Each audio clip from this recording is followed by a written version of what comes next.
are you a neighbor? Pangutana na imong tapad o silingan bagit ka. Ano ba? Silingan bagit ka. Lessons from the Good Samaritan. Ang atong pagpamalandong makita na ito the book of Luke 10, 25 down to 37. Ang version nga kong gigamit is ang New Living Translation o sundan lang ko ninyo og basa igsoon. Ingon ang pulong sa Dios, one day, an expert in religious law stood up to test Jesus by asking him this question. Teacher, what should I do to inherit eternal life? Jesus replied, what does the law of Moses say? How do you read it? The man answered, you must love the Lord your God with all your heart, with all your soul, all your strength, and all your mind, and love your neighbor as yourself. Right? Jesus told him, do this and you will live. The man wanted to justify his action, so he asked Jesus, and who is my neighbor? Manay pangutanan niya, kinsa man daya ang akong silingan? Jesus replied with a story. A Jewish man was traveling from Jerusalem down to Jericho, and he was attacked by bandits. They stripped him of his clothes, beat him up, and left him half dead beside the road. By chance, a priest came along, but when he saw the man lying there, he crossed to the other side of the road and passed him by. A temple assistants walked over and looked at him lying there, but he also passed by on the other side. Then a despised Samaritan came along, and when he saw the man, he felt compassion for him. Going over to him, the Samaritan soothed his wounds with olive oil and wine and bandaged them. Then he put the man on his own donkey and took him to an inn, where he took care of him. The next day, he handed the innkeeper 2 silver coins, telling him, take care of this man. If his bill runs higher than this, I will pay you the next time I'm here. Now, which of these three would you say was neighbor to the man who was attacked by bandits? Jesus asked. The man replied, the one who showed mercy. Then Jesus said, yes, now go and do the same. Amen. Si Jesus nagtudlo kanato nga ang kabalauran is sum up sa duhang butang nga mao ba ang paghigugma sa Dios labaw sa tanan. Paghigugma sa Dios sa tibok natong kasing-kasing, tibok natong kalag, tibok natong kusog, tibok natong hunahuna, tibok natong pagkakita, kay mao kaniyang una o ang pinakadako nga commandment sa Dios. O ang ikaduha mao nga atong higugmaon ang atong silingan ingon sa ato ang kaugalingon. Amen. That is the second greatest commandments, to love our neighbor as ourselves. Ang una nga sugo naghisgot o naglambigit kana sa ato abang relasyon sa Dios, o ang ikaduha nga sugo it deals sa ato abang relasyon sa ato ang isig katao. Ingon pa ni Apostle John in 1 John 2:41, O mao kani, and these commandments we have from him, that he who loves God must love his brother also. Mao kini ang sugo sa Ginoo nga siya nga nagahigugma sa Dios, kinahanglan nga iya pong higugmaon ang iyang igsuon. Amen ba? Tungod kay ang paghigugma sa Dios nagasulod gayud kana og paghigugma sa atong isig katao. Pwede tang mahigugma sa tao, pwede tang mahigugma sa Dios. Pero dili nato kayang higugmaon ang Ginoo nga dili pud nato higugmaon ang tao. In short, nga kung nagahigugma tag Dios, mutudlo gyud na nato sa paghigugma sa ato ang isig katao. Amen. Amen. Lingyan na imong tapad, ug ingnan na siya nga gihigugma baya gyud ta ka. Ina ba? Wala ka. Gihigugma baya gyud ta ka with the love of the Lord. Ang istorya po sa Good Samaritan, usab yun ni sa pinaka-sikat o pinaka-common o well-known mga hinubay o istorya sa Bible. Pero pipila lang siguro ang nakatuhog pa. Sa usa gyud ang intent nga meaning ni Jesus, luyo ani nga maong hinubay o aning istoryaha igsoon. Ang hinubay, ang istorya sa Good Samaritan, tubag kini ni Jesus sa usa ka lawyer, sa usa ka batid sa balaod nga miduol kaniya sa pagpangutana. Ang purpose is aron sulayan siya, aron nga i-trap siya by argument. Gusto nilang bitikon si Jesus ba? Aron nga naa sila'y ika-istorya ba nga against sa iya by means of an argument. Busa ang maong abogado nangutana ngadto kang Jesus, magtutudlo unsa may angay na akong buhaton aron nga maangkon ko ang kinabuhing dayon. Ingon pa niya, what should I do to inherit eternal life? Ang tubag po ni Jesus ngadto sa maong lawyer, ingon niya, unsa man dayang giingon sa kabalauran ni Moses. Sugod kay lawyer man siya, expert siya sa law. So confident kay siya nga nagtubag. Ingon niya, mao kini ang giingon. You shall love the Lord your God with all your heart. Kay simply lawyer man siya. So kabalo siya sa kabalauran ni Moses. So iyang ingon, mao kini ang giingon sa balaod ni Moses. Higugma ang Dios sa tibok mong kasing-kasing, sa tibok mong kalag, sa tibok mong huna-huna, sa tibok mong kusog, sa tibok mong pagkaikaw. Amen. O ang ikaduha nga sugo ingon niya, higugmaa ang imong silingan, sumala sa imong paghigugma sa imong kaugalingon. Si Jesus dahil iyahang mingon siya in response sa maong tubag, sa maong lawyer, iyang ingon halalakaw, o buhata, o mabuhi ka, di ba? None, do this and you will live. Ang maong lawyer, instead nga iyahang i-recognize ang iyahabang incapacity, iyahabang i-recognize ang kapugat ba sa degree o ang kalisod ba sa pag-keep sa maong sugua, iyaha pamanhinong ipangutana si Jesus og laing pangutana. Iyang ingon, nan kinsa man day ang akong silingan. Nakuha niyo nga idea? Gipangutana siya permero ni Jesus unsa may giingon sa law. According sa iyang permero nga question, unsay angan niyang buhaton to inherit eternal life. Then ingon ni Jesus unsa may giingon sa balaod. Mitubag siya. Og ingon niya, higugma ang Dios, labaw sa imong pagkaikaw, sa tanan nga naka higugma ang Dios, o higugmaa ang imong silingan sumala sa imong kaugalingon. O kini nga mong lawyer gusto niyang i-justify, gusto niyang imatarong bangyang kaugalingon in front of Jesus. Kay gusto lang niyang daugon ang mong argument, and he asked Jesus, nan Jesus o teacher, kinsa man di ay ang akong silingan? Nakuha ninyo? Ingon niya, Jesus, kinsa man day ang ako ang neighbor.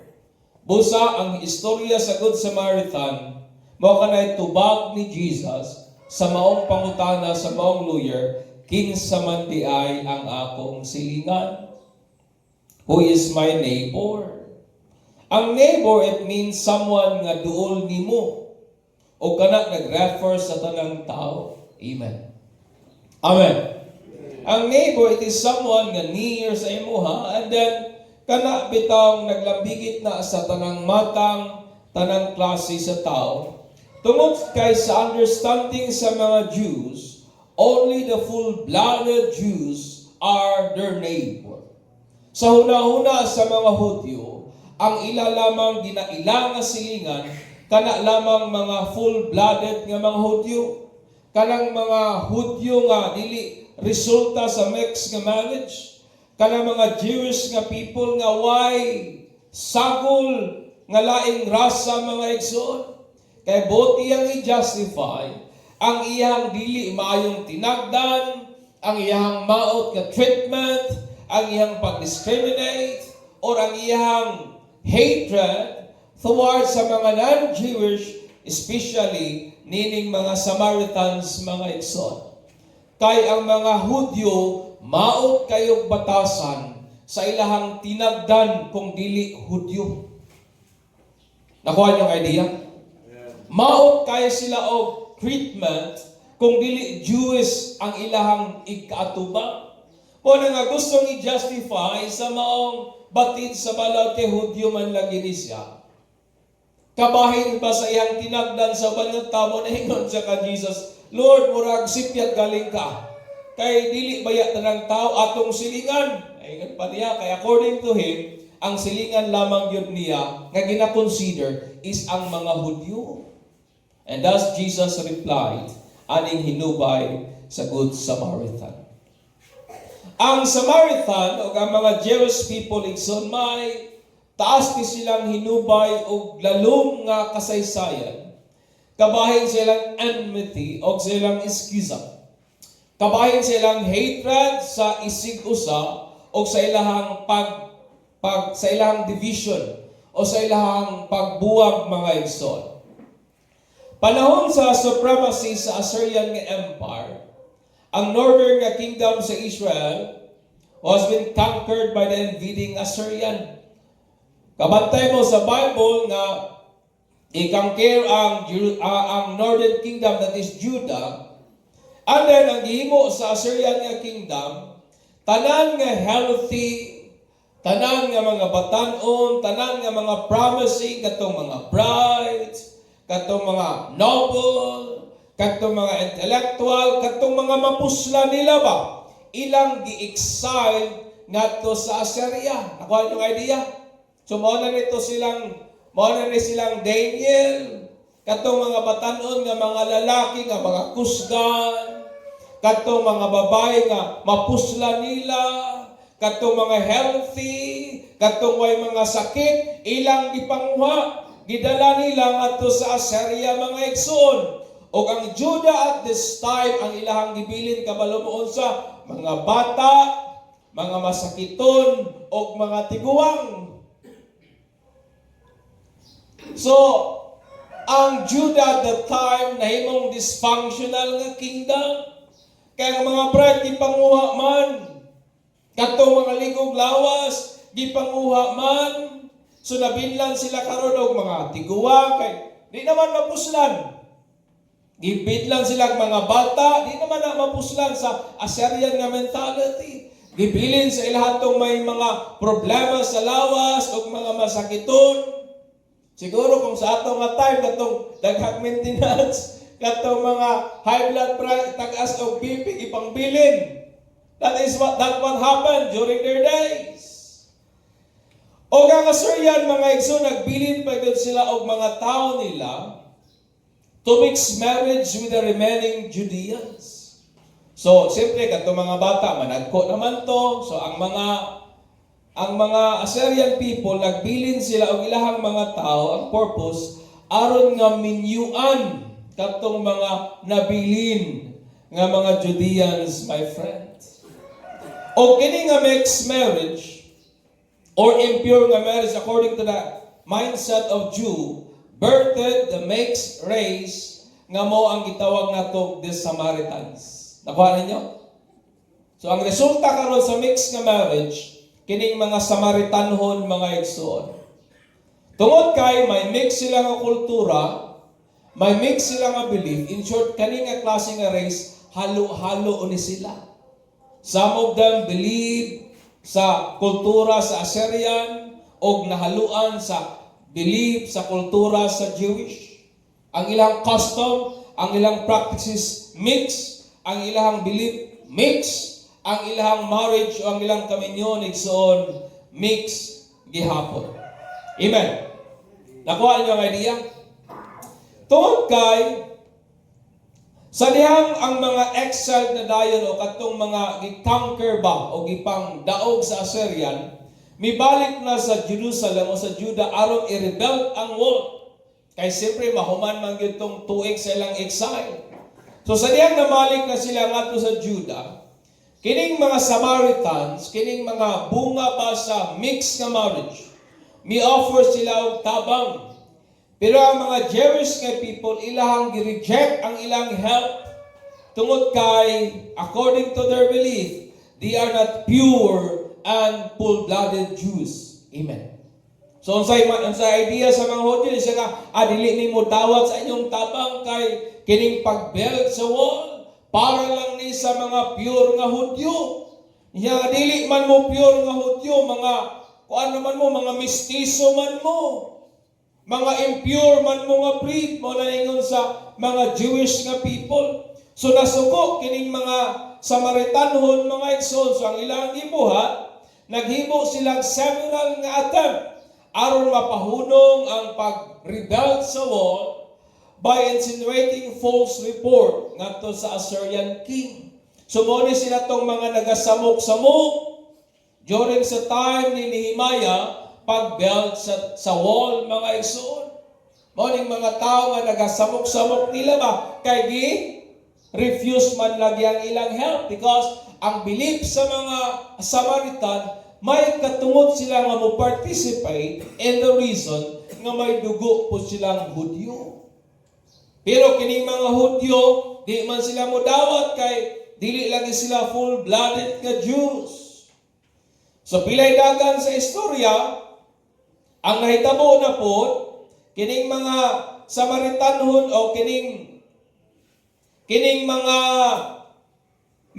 Hudyo, nag-rebel na po sila sa second temple.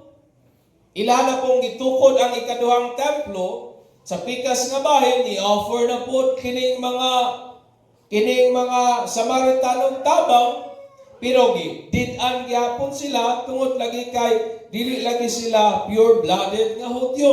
So nasuko na po kining mga Samaritanhon, so ang ilahang gibuhat, nihimo na po sila mga lakang nga i-withdraw sa Persian king ang permission nga iyang gi-grant sa Judah at the time pag-rebuild sa temple sa Ginoo. So mo ni ang cause, mo ni ang ugat sa enmity o sa schism between igsoon sa Jewish o sa Samaritan nga society. O kini nga kasuko, it goes beyond extreme. Nag-worse kini nga kasuko, mga igsoon, tungod kay nga naman, tanawa ninyo ang nahitabo, nga tungod sa ilahang hatred, tungod sa hatred sa Jews, ngadto sa mga Samaritan, uban nga mga Hudyo, ilagaling sunugon ang ilahang balay kung nay usa ka Gentiles o usa ka Samaritan nga makasulod sa ilahang balay. Very hostile ang ilang treatment sa mga Samaritan igsoon. Nakuha niyo ang idea? So ingana ang ilang tinanawan sa Samaritan, grabe ka ubos, grabe ka hugaw. Nga kung kana mo'y makasulod sa ilahang balay, ilang sunugon ang ilahang balay, laliman ka. O grabe pa yun, kaya nga naman, likayan galing nilang balay sa Samaritan kung dili sila gusto maigo maski sa anino sa balay sa mga Samaritans. Mulihay yun na sila. And then ingon pagali ang Bible na kining mga Jews, wala sila nag-associate, wala sila nakikistorya sa mga Samaritanhon. Kabantay mo atong babae nga nasa tabay nga nakikistorya sa Jesus o siya ingon, uy, nakikistorya lagi ka na mo nga Hudyo man ka, Samaritanhon baya mi. Tungod kay ang hostility during that day, grabe ka worse mga igsoon. O mao kiniyang background sa dihang nangutana ang lawyer kang Jesus, kinsa man dayang akong silingan. Sa dili siguro pwede Lord kay kining silingan ako apil ang Samaritan ani. Dili siguro pwede Lord nga akong silingan kaning mga hintil.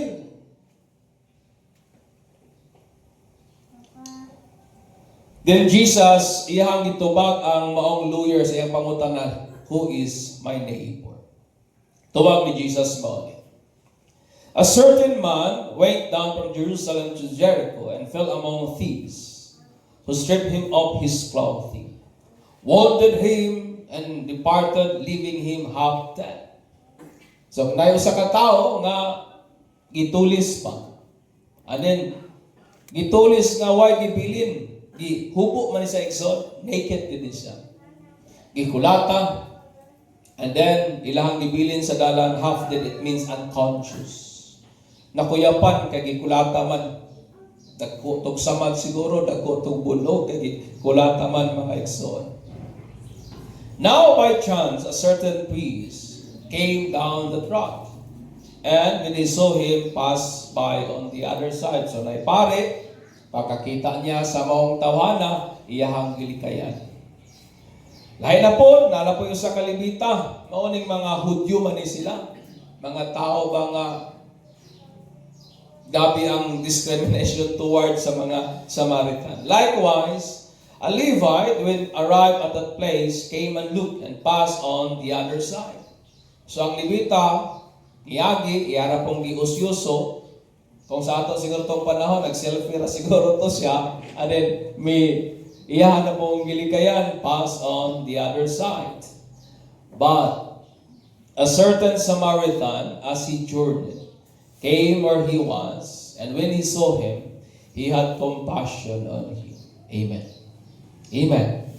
Dahil sa Samaritan, ingon pa sa New Living Translation, despise nga Samaritan, yet came, iyang giduol ang tao, o nibati siya kaluoy, o iyang gitabangan.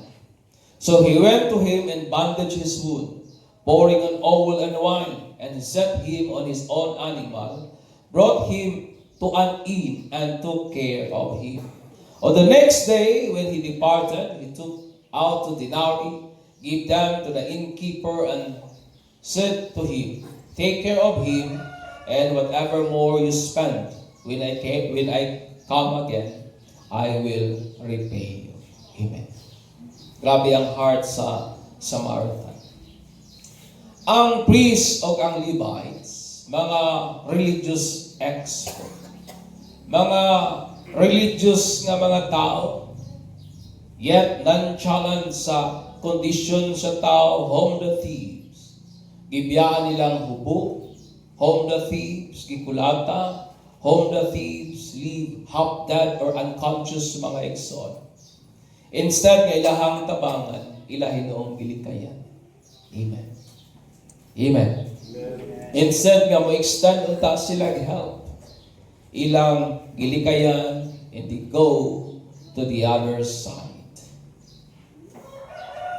Sa pikas naman nga bahin, ang Samaritan who journeyed the same nga dalan, iyang giduol kung hain tong tao, nibati siya kaluoy sa maong tawhana, iyang gi-attend, iyang gitambalan ang mga samahan, iyang ikarga ang maong tao sa iyang kaugalingon nga donkey. Gidala pagyud niya sa balay pahulayan kay wa may hospital aning panahona. Sungat niya gidala sa inn. And then pagdala niya dito siya pagyud nag-atiman, di ba may sa Bible? Siya ay nag-atiman, wa niya gipaatiman og lain, siya mismo ang nangunay og atiman aning tawhana. And then pagkaugma puhon, milakaw siya kay nasiguro na siya yung trabaho, nagsaad siya sa maong innkeeper. Ngayaw kabalaka, na ako ihatag ni mong kwarta sobra na, pero kung manubra pagali imong gasto sa pag-atimana ng tawhana, ayaw kabalaka, mabalik ko diri o bayaran ta ka sa imuhang na gasto. And then, gipangutana din ni Jesus ang maong expert sa law. Aning tulo, kinsa may silingan ngadto niya, who fell among the thieves. Diba mo question ni Jesus? So which of these three, the priests, the Levites, and the Samaritans, do you think was neighbor to him who fell among the thieves? Siyempre, ang lawyer nakabalayan siya nga, ay siyempre katong nagpakita og kaluoy ngadto sa maong tawanan. And Jesus said to him, go and do likewise. Ang question sa lawyer mga igsoon, Paliw ko sir. Ang question sa lawyer, focus on himself. Who is my neighbor? Di ba mo na yung primero pangutana? Kinsa man ang akong silingan? A question which only concerned about what advantage he could get from others. Mo nang pangutana sa lawyer. Pangutana nga nag-focus lamang sa iyang kaugalingon. Pangutana nga concerned lamang siya sa unsabay iyang makuha pa. Kaayuhan iyang magay gikan sa uban. Thus, ingon niya, who is my neighbor? He is talking about the advantage nga mag-get niya gikan sa uban. Ang question naman ni Jesus nga to sa lawyer, focuses on others. Ingon pa ni Jesus, who was neighbor to him who fell among the thieves? Ang question ni Jesus nga to sa lawyer, wala nag-focus sa iyang kaugalingon, rather it focuses on others. Kaya ang pangutanan na Jesus, nan aning tulo, kinsa mang kahay silingan, aning tawhanan ni. Like the Samaritan, what Jesus meant is a neighbor, is the one who feels compassion about the misery or misfortune of others, and out of compassion extends help in a non-reciprocal attitude. Kaning silingan ba? Modeling tao nga nagatapang sa uban, nga wala nagapangwinta o balik mga igsoon. It is the one who help in a non-reciprocal attitude.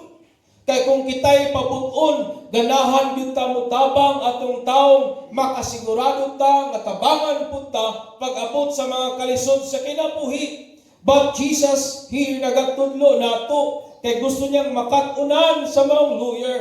Ang yang ingon, this is what Jesus wanted the lawyer to understand.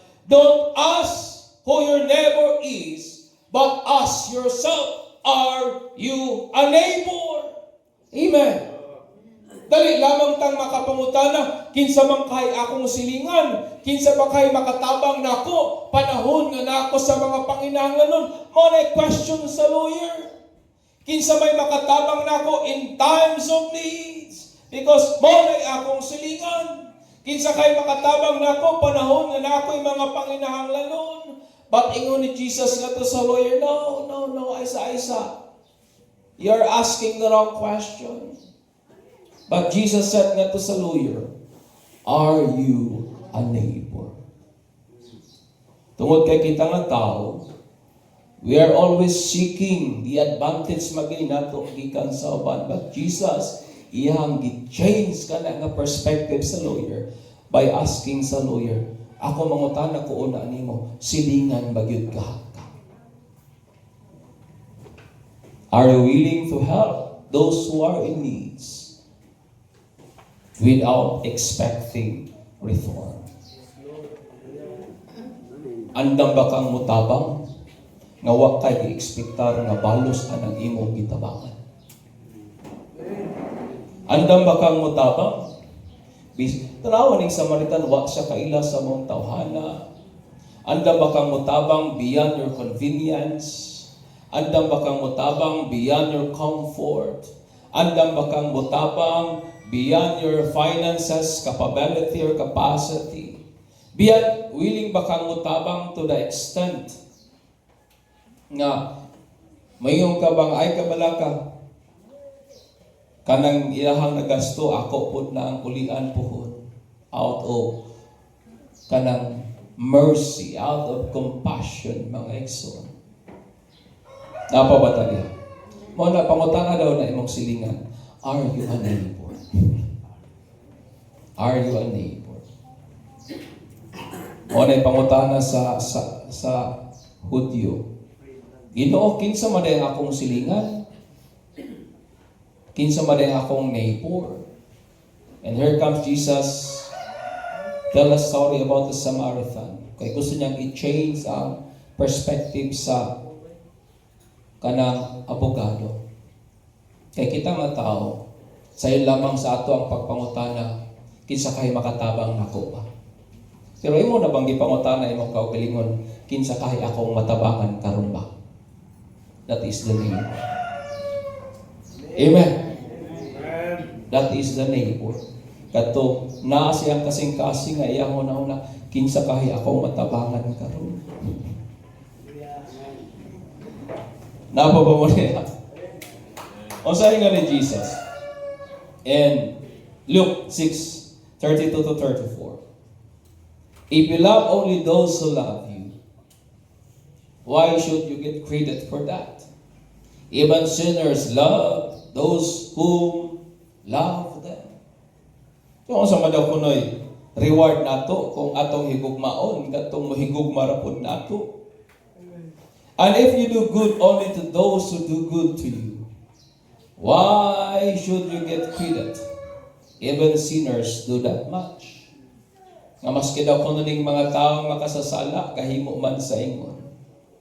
And if you lend money only to those who can repay, why would you get credit?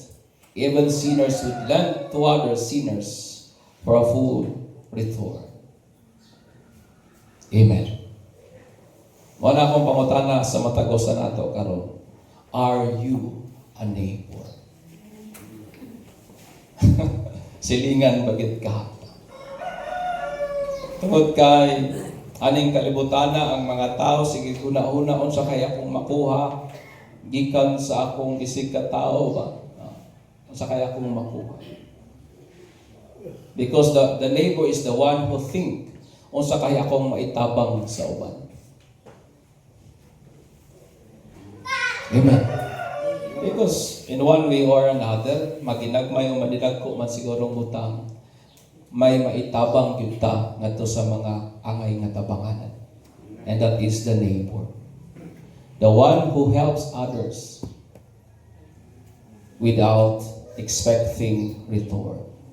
The one who helps others in non-reciprocal nga attitude. Kana bitaw mo tabang ka nga pag-abot sa panahon dili ka mangwinta.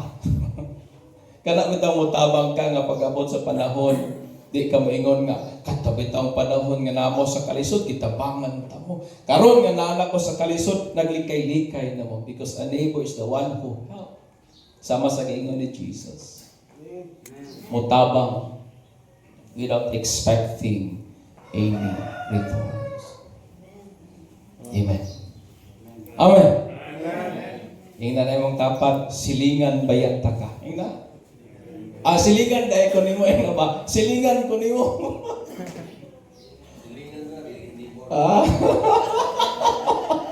Maninong ta, o gatong pasalamatan ng Ginoo.